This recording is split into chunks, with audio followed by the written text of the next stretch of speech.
Hello everyone, welcome to today's video where I'm going to be sharing with you what I feel are the 15 best new makeup releases of 2023 so far.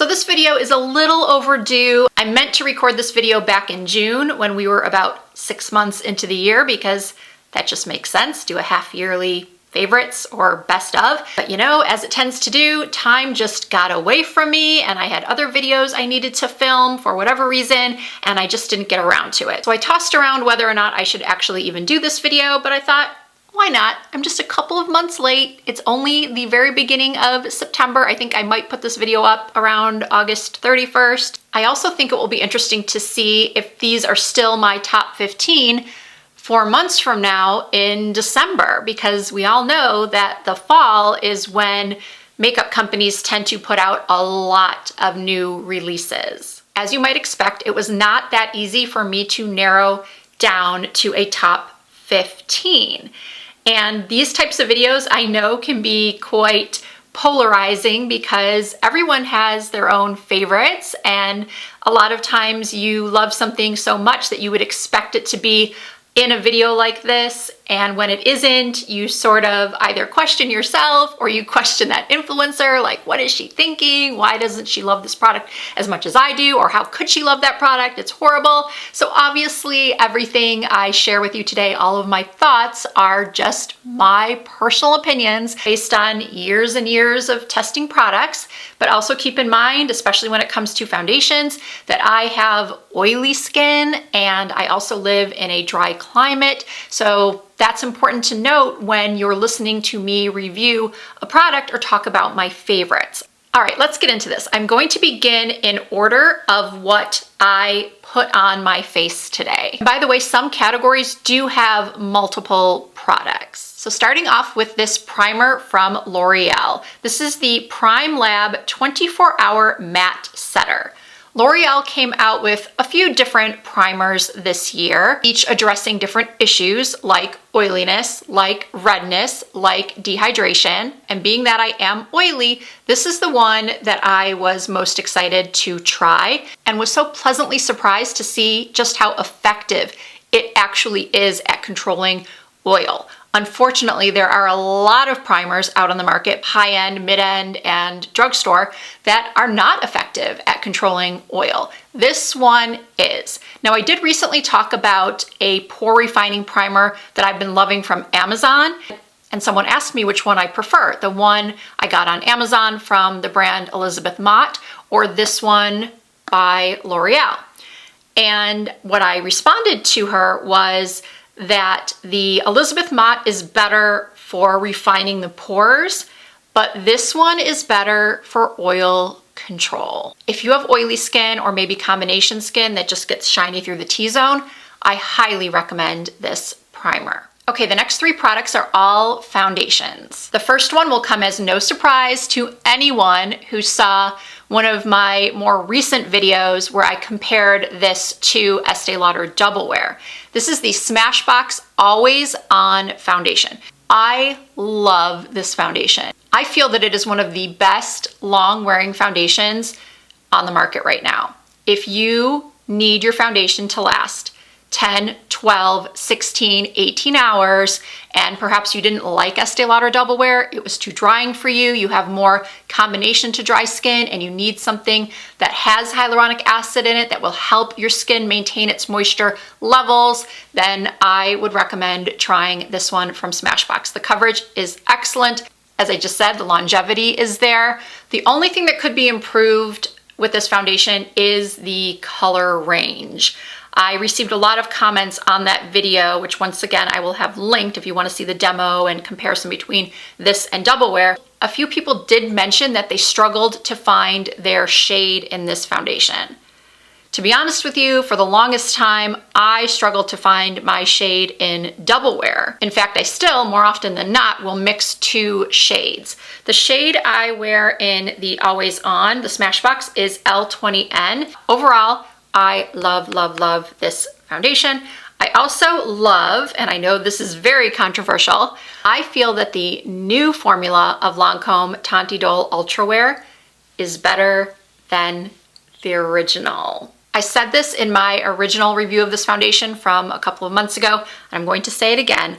I think that if you really loved the old formula, you probably will not really love the new formula. That's at least what I found when I was reading the initial reviews. And that happens with almost every makeup product that gets reformulated. People who love the old formula, they try the new one immediately and they do not like it. I found that to be consistent across the board, no matter what the brand is, no matter what the product is, be it an eyeliner, foundation, a concealer. If it gets reformulated, you're going to have a big chunk of the population that is not going to be happy.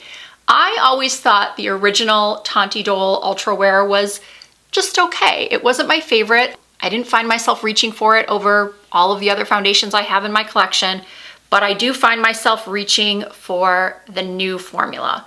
This foundation, to me, offers a little bit more coverage than the original while still looking extremely natural, feeling very lightweight. They have changed the shade range, so you will need to get recolor matched, but I believe if you go to any Lancome counter, they will color match you and give you, I think it's a 7 or 10 day sample supply. And then finally, from the drugstore, and the foundation I currently have on, is the Maybelline Super Stay 24-Hour Skin Tint. I was not going to try this product because in general, skin tints don't tend to give me the type of coverage that I'm looking for, which is medium buildable to full, nor do they tend to last very long on my oily skin. In fact, I recently tested out the new Bobbi Brown skin tint in my most recent Testing Hot New Makeup video that I do every month. And the foundation offered some decent coverage. It was more light to medium than medium to full, but I didn't mind it. I thought it looked nice on my skin, but unfortunately, after 5-6 hours, it did not look good at all. The coverage had disappeared. I was incredibly shiny, and honestly, it just reminded me of why I don't typically reach for or purchase skin tints. But what happened with this one is I received some comments on some videos from people asking me to try this. People were not only asking me if I would try it, they were specifically telling me that they thought I would love it because it wasn't like other skin tints. And interestingly enough, those comments mostly came from people with dry skin who had tried this product and said that they didn't really love it, but they thought that I, because I have oily skin and like more medium to full coverage, would actually really enjoy this product. And I do. I went out and bought it. I bought it in 2 colors.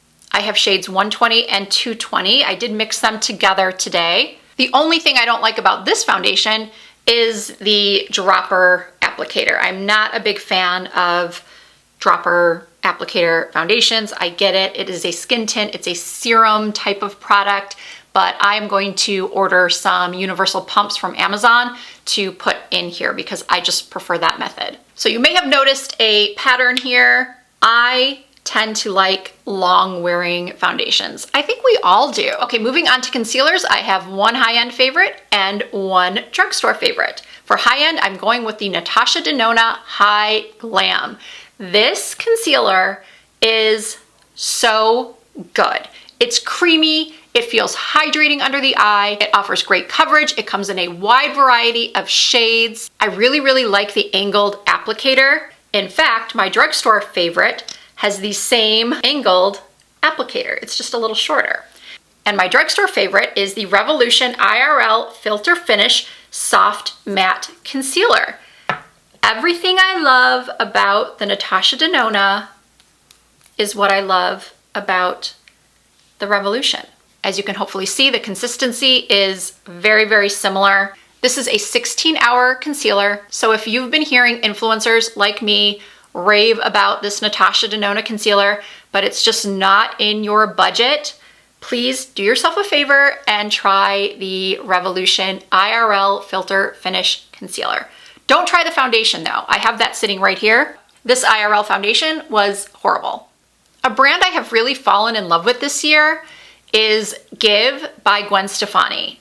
The past couple of months, Give has released some truly incredible products. You Pick It Up Cream Contour and Powder Bronzer Duo.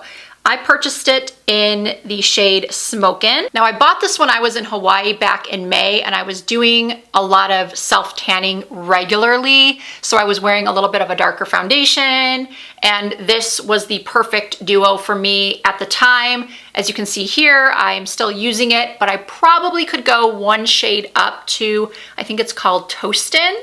First of all, I love the way this smells. To me, it smells like a tropical vacation mixed with a little light baby powder. I think the packaging is great. I love that it has a mirror, and I love that you get two products. You get the product you need to contour, and then you also get the powder product to either set the contour or to just bronze up your entire face. What makes this both a contour and bronzer duo is that you get the bronzer that's warmer toned and the contour that is cooler toned. And I think they give you the perfect amount of each. All right, choosing a top eyeshadow palette was easier than I thought it would be.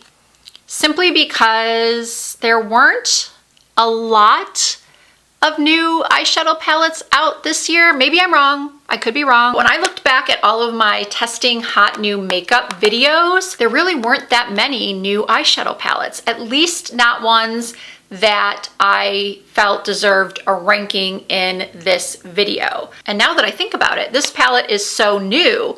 Had I done this video back in June, it would not be on this list. It is the Natasha Denona I Need a Nude eyeshadow palette. I was not going to purchase this. I say that about every new Natasha Denona palette and every new Pat McGrath palette simply because I never find myself wearing all of the shades in the palette, and they are obviously quite pricey, especially the Pat McGrath. And then I also find myself not doing as many, I don't want to say crazy eyeshadow looks because I never really do crazy eyeshadow looks, but lately I've been just sticking to 2 eyeshadow looks, and a lot of times I'm doing a matte look. But because this palette is so different from what we've been seeing the last couple of years in the eyeshadow world, I felt like it deserved a spot on this list. The cool tones in this palette are something we don't see very often. How many eyeshadow palettes have we seen in the last couple of years that have been either warm tones or like purples and burgundies and pinks? This I Need a Nude palette, as you can see, has beautiful shades of silvers and grays and cooler toned brownish pinks. You've got mattes, you've got shimmers, you've got glitter toppers. I've only had mine for about 5 days, and I think I've used it 5 days in a row. And that is really unheard of for me. I will usually just try a palette and then set it off to the side. Maybe I'll reach for it again in 3 days or a week, but I cannot seem to put this one down. It is so, so beautiful. And if you don't think you can splurge on this now, put it on your wish list for the Sephora VIB sale. Another product I'm loving and find myself reaching for all the time is the new Rare Beauty eyeliner pencil. This is the Rare Beauty Perfect Strokes Long Wear and Waterproof Gel Eyeliner.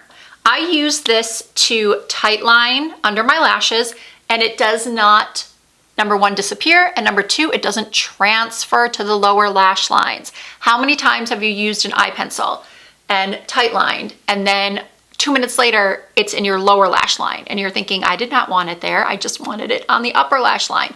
This does not transfer. It does have a little sharpener on the end, and by the way, I've mentioned in other videos of mine that I often struggle with gel eye pencils.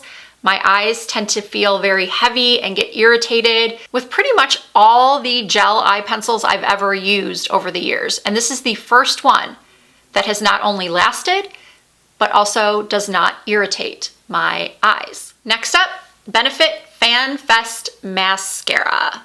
So many people rave about Benefit mascaras. The Roller Lash, the Bad Gal. I have never found one that I really, really loved until now.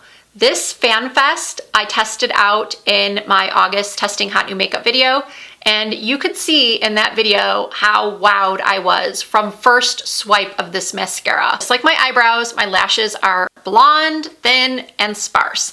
And this is the first mascara I have tried in a long time that actually made me feel comfortable enough to finish out that video without adding any sort of false lashes, without adding any sort of individuals or outer corner lashes. This mascara is amazing for me. Now that said, I don't think it's 100% perfect, only because when I try to go in, if I'm not fast enough and I try to go in and do another coat, it can get a little clumpy. But just for the length and volume that I get alone from just one coat even, I am simply so impressed with this Benefit FanFest. All right, it's time to talk about blush. You knew, you had to know there was going to be a lot of blushes in a favorites video of mine. And so many incredible blushes have come out on the market this year that it was not that easy to pick my favorites. So I went back to the first one in January that came out, which was the Yummy Skin from Danessa Myricks. I was late to the party with this one. I don't think I bought mine until April or May, and I purchased the color Rosé in Brunch. And I use this not only on my cheeks, but on my lips. This is the first cream blush that actually lasts on my skin. There are other cream blushes that have come out this year, but unfortunately, they do not last on my skin. Maybe they last on other people's skin. I just have not had great luck with them, but I definitely do have good luck with this one from Danessa Myricks. I also have really good luck as far as longevity with the Urban Decay Hydromaniac Blush Glow Hydrator. This really surprised me. I did not expect to like this as much as I do. It gives beautiful, natural looking color. It's very dewy and youthful on the cheeks. The color I think is so pretty. I have the shade Obsessed, and well, I am obsessed. Up next are the Haus Labs blushes. I purchased 3 of them. These are called Color Fuse Talc-Free Powder Blush with Fermented Arnica. They retail for $38. I have the shades Dragon Fruit Daze, Pomelo Peach, and Hibiscus Haze. These are all matte blushes. They're richly pigmented. They look so nice on the skin. They don't accentuate any texture. Yes, they're matte, and typically matte blushes don't accentuate texture, but sometimes they can be dry and they can just look like they're sitting on top of the skin. These blend seamlessly. They truly fuse with your skin and just look so natural. And the colors can be built up. You can use a light hand and just get a light flush of color, or you can go over with a second layer and get that real pretty blushy doll-like look. What I'm wearing today though is one of the new blush duos, again from the brand Give. Remember I said I have been loving this brand lately? This is another product that really stands out for me within the brand. This duo is called Lasting Love, and it is very much a Risa color. It is a corally pinky peach. You get 2 slightly different shades, 2 slightly different finishes. However, what I like to do is take my brush and just swirl into both and apply it to my cheeks. This also smells like a combination of the beach and soft baby powder. So if you don't like that, you might not like this product, but I happen to think it's great. So you can see me applying it here, but I'm gonna go in and add even more because I always feel so washed out under these lights. It's so pretty. I also have the bright pink one called Ex-Girlfriend. I used that in my middle-aged Barbie tutorial that you can find under the Shorts tab. It's just a 60-second long video. There's also a berry-toned duo that I'm very interested in picking up next. When it comes to lips, my favorite launch of the year is the newly reformulated lipstick from Lawless. These are the Forget the Filler Lip Plumping Line Smoothing Satin Cream Lipsticks. They retail for $28. I purchased 2 shades. I have Annie and Fawn. These are vegan and cruelty-free. They're plumping, they're hydrating. This is such a great lipstick formula for anyone who has a lot of fine lines on their lips. It's going to help improve the look of your lips over time. The colors are great. The packaging is so nice. They cover evenly. I just love, love, love this formula. I saw some influencers were sent the entire range of colors plus the new lip liners, and I'm not gonna lie, I'm so jealous. I would love to have the entire shade range. So that is everything I currently have on my face. My top 15 new makeup releases so far for 2023. I cannot believe that in 4 quick months, it will be 2024. That is insane. My mind is blown. Time needs to slow down a little bit. I just noticed I had foundation in my hair the entire time. I shaved off my widow's peak a couple weeks ago, and it's grown in like by this much, this tiny little bit. And clearly I hadn't noticed that I got foundation up there. Nice. Anyway, I hope you all enjoyed seeing my 15 favorite new releases so far this year. All of the products will be listed and linked down below in the description box, as well as those other videos I referred to. If you did enjoy this video, please give it a thumbs up.